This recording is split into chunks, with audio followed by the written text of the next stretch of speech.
Greetings, my fellow Americans, and all people who embrace life, liberty, property, and freedom. We got the Dave and Ava in the background. I got my kid running around. If I don't do these videos when I'm going to do these videos, then I'm never going to do them. So many things going on, so I'm just going to knock this out. Well, he's not watching it right now. He's in another room, so we will pause that. Tick to mute. When he comes back, I'll turn back on. There we go. So I have that nonsense in the background. All right. So I've been invited twice to two different platforms to give my opinion. Apparently they saw what I was saying and they enjoyed it and they thought it was a nice perspective. And so they invited me to come and post on some of the things that they were posting. And both of them are proponents that America is racist. Both of them are proponents that the system needs to be torn apart and that black people need to have special rights, I guess. Black freedom needs to happen. And I posed to one of them, and I said the 14th Amendment is all you really need. All persons born or naturalized in the United States and subject to the jurisdiction thereof are citizens of the United States and the state wherein which they reside. No state shall make or enforce any law which shall abridge the privileges or immunities of citizens of the United States, nor shall any state deprive any person of life, liberty, or property without due process of law, nor deny any person within its jurisdiction equal protection of the law. Every single law that came out after this law happened in 1866, completely enforced in 1868. We'll just call it 68. That came out that abridged the rights and deprived people the life, liberty, property, voting rights, and every other rights that are afforded to every other American is unconstitutional. Plain and simple, it's unconstitutional. Because there are inalienable rights, and an inalienable right is defined as impossible to take away or give up. Inalienable rights, we hold these truths to be self-evident that all people, I'll say people, men, meaning humans, are created equal. They are endowed by their creator, whoever their creator is, whether it be nature, God, Satan, Zeus, Apollo, whoever, Ra, with certain unalienable rights. That among these are life, liberty, and the pursuit of happiness. Among these, that means that there's more. And then they outlined what more meant in the Bill of Rights. So those are unalienable rights. Now, if I'm not afforded equal protection under the law for those unalienable rights, for life, liberty, the pursuit of happiness, plus the 10 Bill of Rights, then I am not being treated equal, and therefore the people who are not treating me equal are breaking the law. Plain and simple. I remember the one guy, he asked me, is just legislation good enough? Okay, think about it this way. The majority of people at 2 o'clock in the morning on a country road who roll up on a stop sign with no cars in sight, the majority of them stop. And then they go. Because it's the law, it's what they were taught. Most people were taught integrity, to do the right thing when no one is watching. They don't just blow through the sign at 55 miles an hour, 60 miles an hour, however fast they're going. Most people don't do that. Most people who roll up on a sign in the middle of a country road, you can see it's farmland, so it's flat, and you can see 2 miles that way, you can see 2 miles that way, you can see 2 miles ahead of you. There are absolutely no cars around, and there's a stop sign. Most people who roll up to that stop sign stop and then go. There are people who go, because at that point it's arbitrary. But there are people who do follow that law. Then there's the majority of the people who do follow that law, stop at the stop sign, and then go.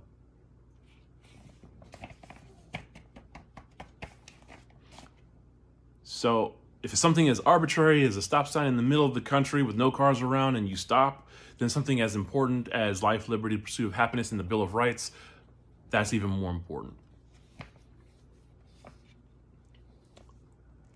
The Constitution, so that's how I answered that guy. The other guy was like, I agree with you 100%.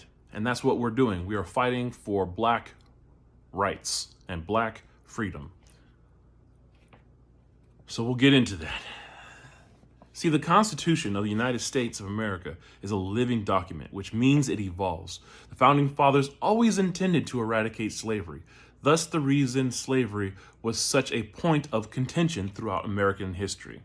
Frederick Douglass was renowned around the world, which would not be possible if you believe in your make-believe world that America was not founded on the principles of freedom for all. Systems like gun control, abortion, minimum wage, and the expansion of welfare to single mothers and affirmative action all have racist origins, every single one of them. You cannot protect your freedom. Under the Gun Control Acts, it was purposefully put into place because the person would not be able to protect the freedom. If you cannot protect your freedom, you will not have your freedom. Every effort has been made to keep the means of protection from black men protecting themselves and their families. Abortion is population control. 13% of the population is responsible for 34% of the abortions. 70+% of the Planned Parenthood clinics that offer abortion are within a 2-mile radius of black and brown neighborhoods. The list goes on.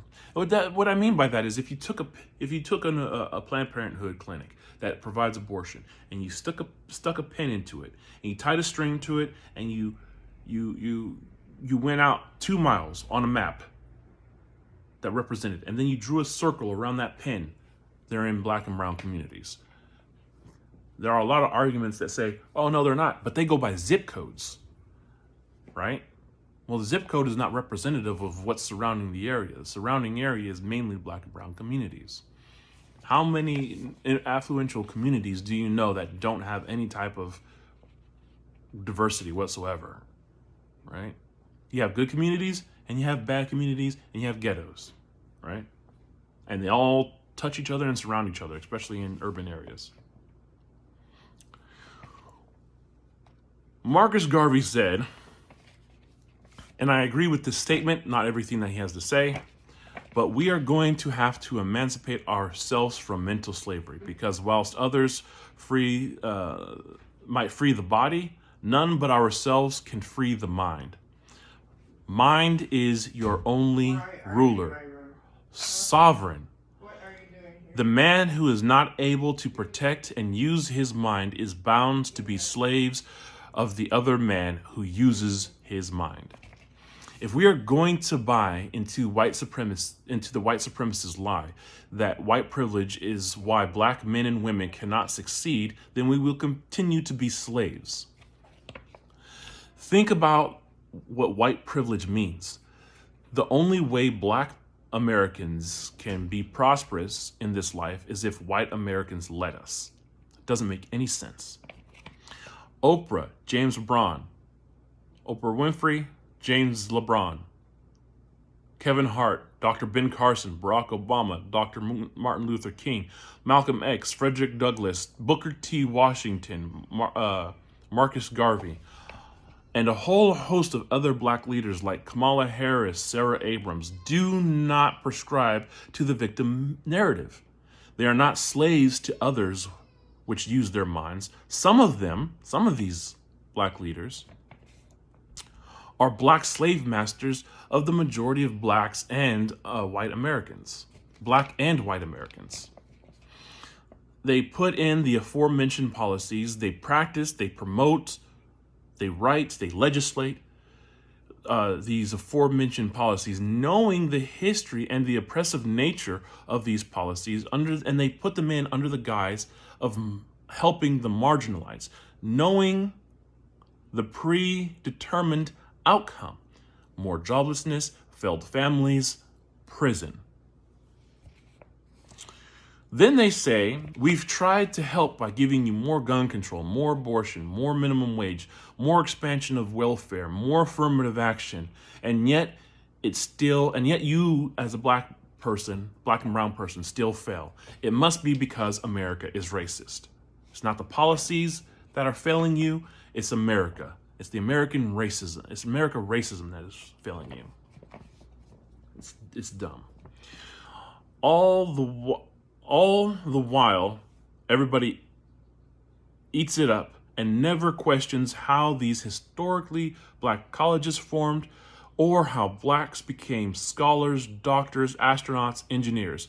People like Spike Lee, Dr. Thomas Sowell, Dr. Walter Williams, Dr. Neil deGrasse Tyson, they all reached these immeasurable heights because of the freedom that they're afforded.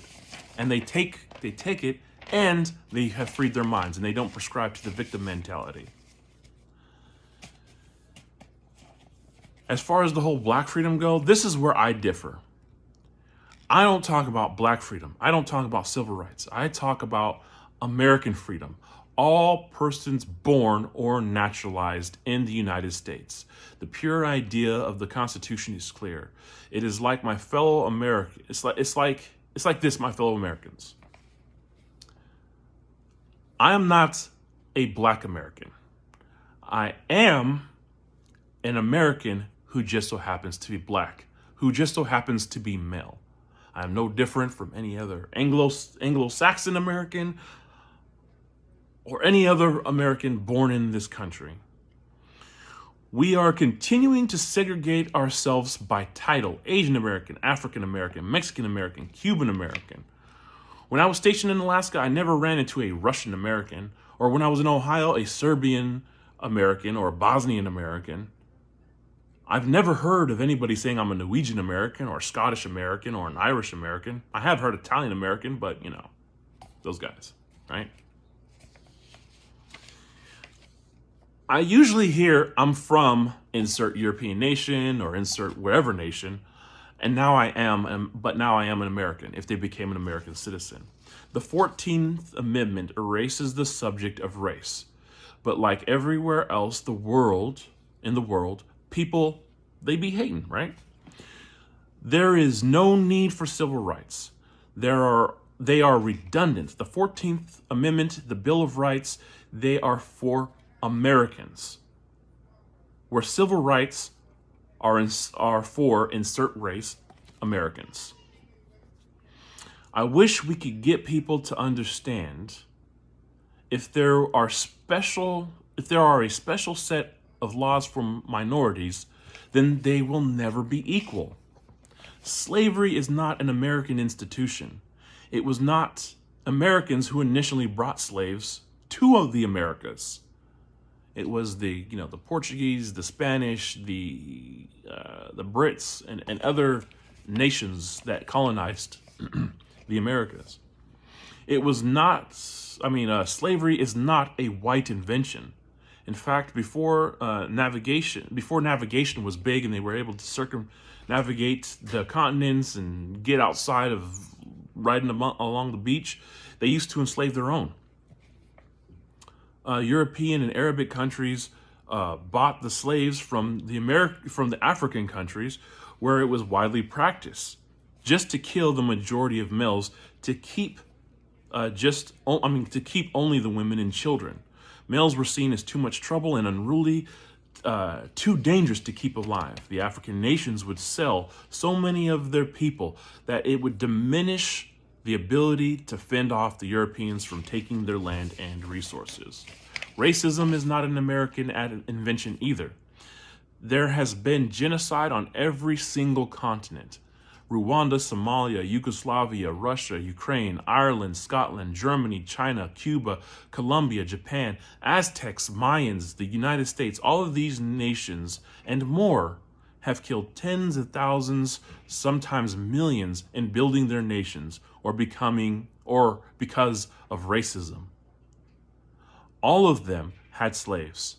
A caste system, only one of these countries now guarantees the type of freedom that ensures that all are equal under the law. You, I, we are all Americans.